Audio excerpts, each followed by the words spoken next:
Hello and welcome to This Week at Light of the World. I'm your happy host, Joe Barnowski, and I'm excited to get into things that have been going on behind the scenes at Light of the World. Last week I said that there was going to be a big announcement this week, and it's because I wanted to tell you last week, but I didn't want to release it to the world before I got a chance to talk to my teenagers. And so here's the deal.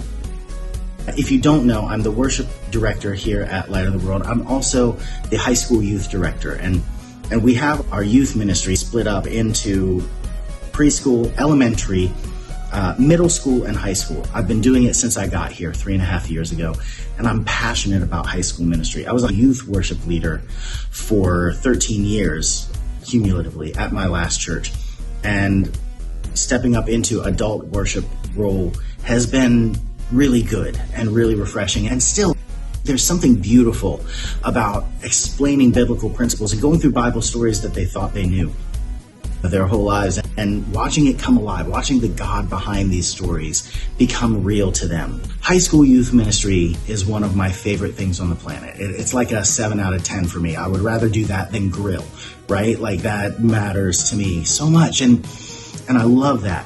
And I love, like, worship is a 10 out of 10 for me. And what we're getting into now in this season of our growth as a church is that we're seeing a greater need for online presence. We're seeing a greater need for things like this, letting you know what's going on behind the scenes at the church.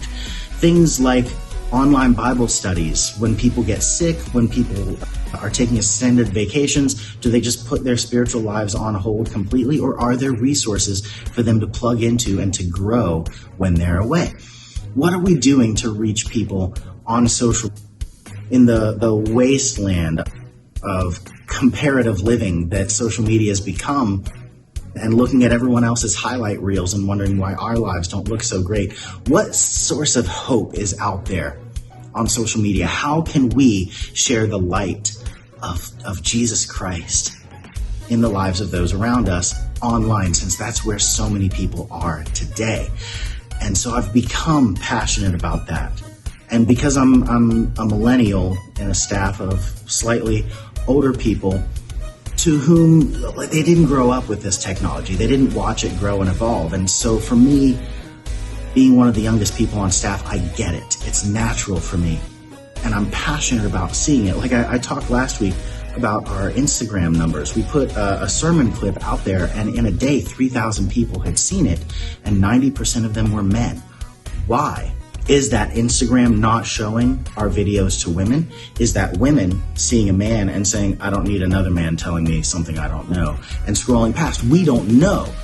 And we want to find that out. How can we affect it? If we're being underserved to women, how can we bolster women's ministry in a social media type of way?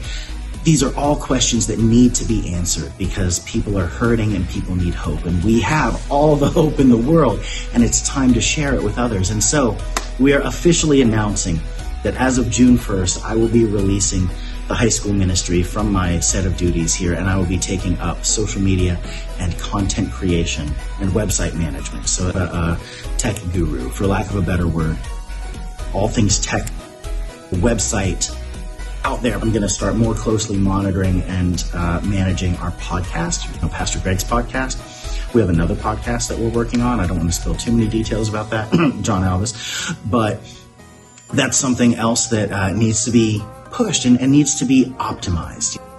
Connor Trevino, who led worship last week,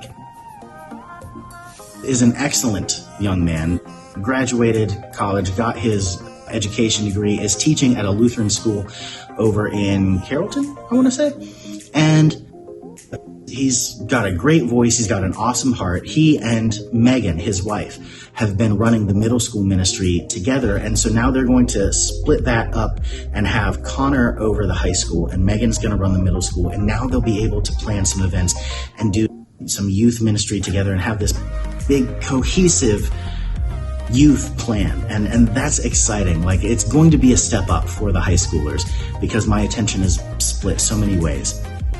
They're going to get someone dedicated to them, and that's wonderful, and that's beautiful.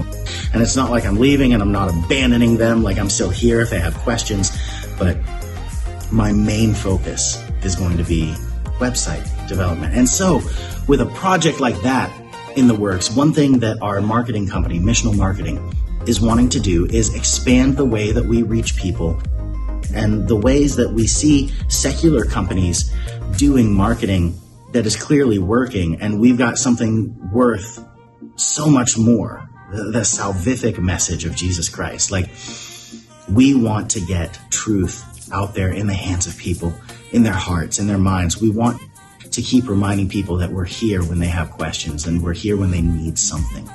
And so one of the ways that the church can better be utilizing that are these free resources that give us information. And so we're going to have one of those sales pages that you've seen a million times online where, oh, hey, are you struggling with this? Just give us your name and your email address. We'll give you this free ebook. And then you're on a mailing list forever. We don't want to do that to people, but we do want to connect with felt needs. And one of the biggest felt needs, especially in this time of the year that we're coming up on, is finding stuff for kids to do. So we're coming out of winter. We're getting into spring. Kids have been pent up for a long time. We're looking for activities for people. What do kids love to do in this time of the year? Activities. They want to get out there, and when they're at home, they want to do more stuff. So we're going to do one of those pages. Give us your name, give us your email address, and you can download this free Easter resource kit, activity kit for your children. And so we're still building those web pages, but this is what we're going to do.